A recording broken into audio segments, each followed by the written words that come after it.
दोस्तों, इस पुस्तक में एक अच्छा एग्जाम्पल दिया गया है कि जैसे हम ग्रीन हाउस में एक पौधा देखते हैं, वो कितना खिला हुआ रहता है, वो कंट्रोल एनवायरनमेंट में रहता है।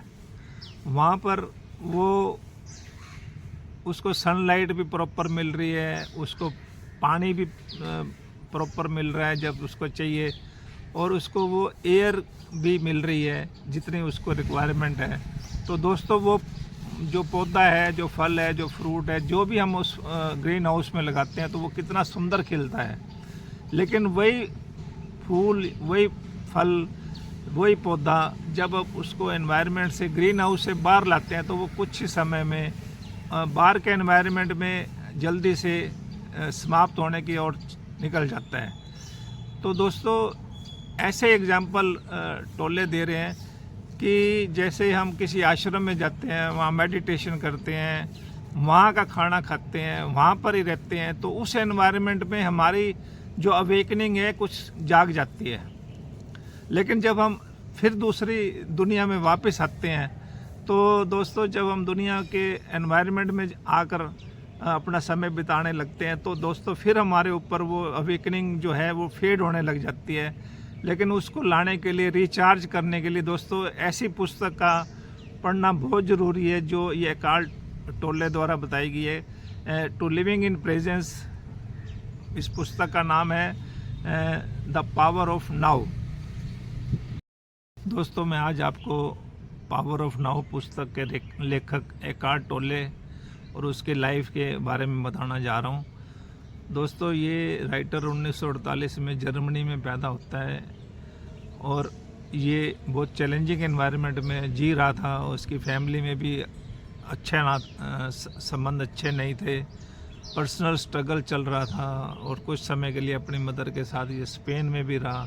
लेकिन पढ़ाई के लिए वे लंदन चला गया और वहाँ जाकर इसने लंदन यूनिवर्सिटी और कैम्ब्रिज यूनिवर्सिटी में फ़िलोसफी, लिटरेचर, लैंग्वेज वगैरह की पढ़ाई की। दोस्तों, वहाँ जाकर ये डिप्रेशन से जूझता रहा, एंग्जाइटी से जूझता रहा, और डर जो उसके अंदर था, उसको फियर जो उसके अंदर हमेशा बना रहता था, उसको जो इसके दिमाग में ये ट्रैप कर रखा था इसको, और वो हर वक्त उसके बारे में सोचता था। तो वहाँ से कैसे निकला और अपनी ज़िंदगी को कैसे सुंदर बनाया इसने। दोस्तों, ये उसकी स्टोरी से और उसकी पुस्तक से हम भी सीख सकते हैं। और आज की जो हमारी समस्याएं हैं, जो हमारे अंदर माइंड में चैटरिंग चल रही है, जो हमारे माइंड में हर वक्त कुछ ना कुछ ऐसा क्वाइस मतलब फैला सा रहता है और हमें लगता है कि पता नहीं क्या होगा।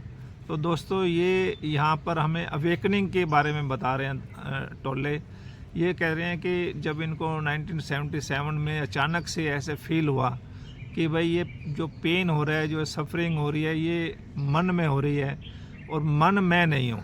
जब इसने इसके अंदर ऐसी एक सेंस ऑफ पीस आनी शुरू हो गई, ईगो इसकी चली गई, तो ये अपने आप को इसने जीवन को ऊपर उठाना शुरू कर दिया। और वहाँ पर कुछ लोगों के साथ जो वहाँ के स्पिरिचुअल लीडर थे, वहाँ पर उनसे मिलना शुरू किया। तो उन्होंने भी देखा कि इस बंदे के अंदर कुछ खास बात है, कुछ एक्स्ट्रा ऑर्डिनरी आदमी है। तो इसके साथ वो जुड़ गए और ये भी उनके साथ रहने लग गया। तो यहाँ उसने कुछ छोटे मोटे काम भी करता रहा।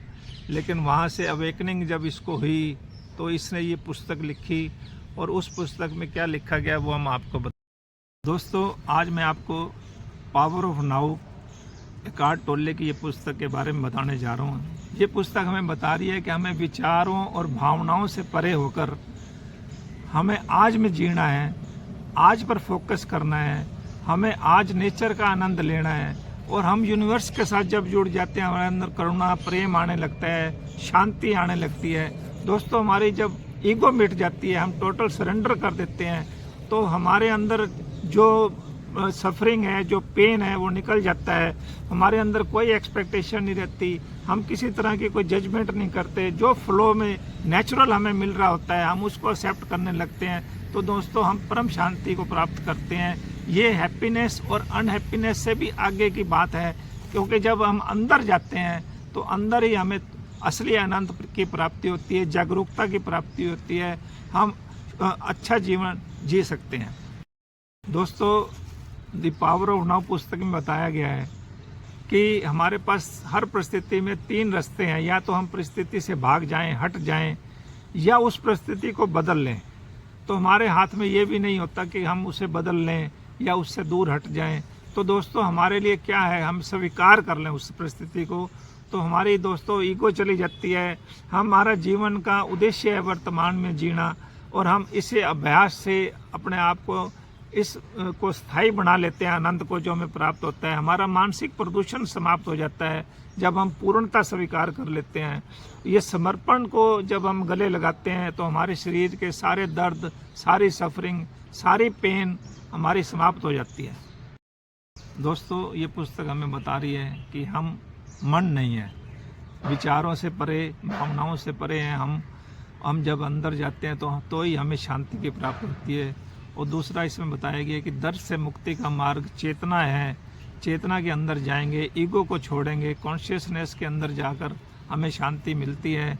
जब हम गहराई में उतरते हैं, आज में जीते हैं, तो हम आज को स्वीकार कर लेते हैं, तो कल्पनाओं से पीछे चले जाते हैं। दोस्तों ये पुस्तक बता रही है कि असंतुष्ट मन वर्तमान से भागता रहता है, आगे की तरफ सोचता है, लेकिन आगे भविष्य में भी हमें वो खुशी, वो शांति प्राप्त नहीं होती। इसलिए हमें बताया गया है कि आज में जीना है, आज ही हमारी उन्नत जागरूकता की अवस्था है। प्रेजेंस में रहना ही अच्छी बात है। ये हमारे को सारी सफरिंग से फ्री करता है और हमें रियलिटी में जीने के रास्ता बताता है। दोस्तों ये पुस्तक हमें बता रही है कि हमें आंतरिक शरीर से जुड़ना है। जब हम आंतरिक शरीर से जुड़ते हैं तो उपस्थिति को, हमारी प्रेजेंस को, आज में प्रेजेंस को हम और गहरा कर लेते हैं। हमारा ध्यान अधिक लगता है, भावनाएं स्पष्ट होने लगती है, हमारे अंदर ऊर्जा आने लगती है और पॉजिटिविटी आने लगती है। दोस्तों जब ये पॉजिटिविटी और हमारे अंदर प्रेरणा आ जाती है, हम आध्यात्मिक सोच वाले बन जाते हैं, नयापन आ जाता है हमारे अंदर, तो दोस्तों हम प्रकृति में समय बिताएं, हम प्रेम पूर्ण संबंध बनाएं, और साथ में दोस्तों इन संबंधों को निभाना भी चाहिए। और जो हमारे अंदर ऊर्जा आ रही है हम उसके ऊपर ध्यान देते हैं, हमारे थॉट अच्छे हो जाते हैं, हम अपने अंदर शांति का अनुभव करते हैं। दोस्तों ये एनलाइटनमेंट की जो स्थिति है, इसमें रिलेशनशिप और अच्छे हो जाते हैं, हमारी ईगो चली जाती है और हम खुश रहना शुरू कर देते हैं। हमारी जब ईगो चली जाती है तो यूनिवर्स से हम, कॉन्शियसनेस से हम जुड़ जाते हैं। दोस्तों ये पुस्तक बता रही है कि हमें हैप्पीनेस और अनहैप्पीनेस से भी आगे परम शांति को प्राप्त करना है।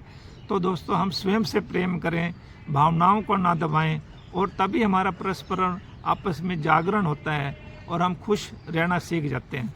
दोस्तों इसके बाद पुस्तक बताती है कि हमें सरेंडर करना है। इस सरेंडर का मतलब है कि हम किसी चीज़ में समर्पण के साथ रहें और उस समर्पण के आगे किसी तरह का प्रतिरोध ना रहे। जो आ रहा है उसको एक्सेप्ट करें, उससे प्यार करें और हम नेचुरल लाइफ जीने लग जाएं। जैसा है वैसा स्वीकार करेंगे तो हम और खुश रहेंगे और आनंद में रहेंगे और शांति को प्राप्त करेंगे।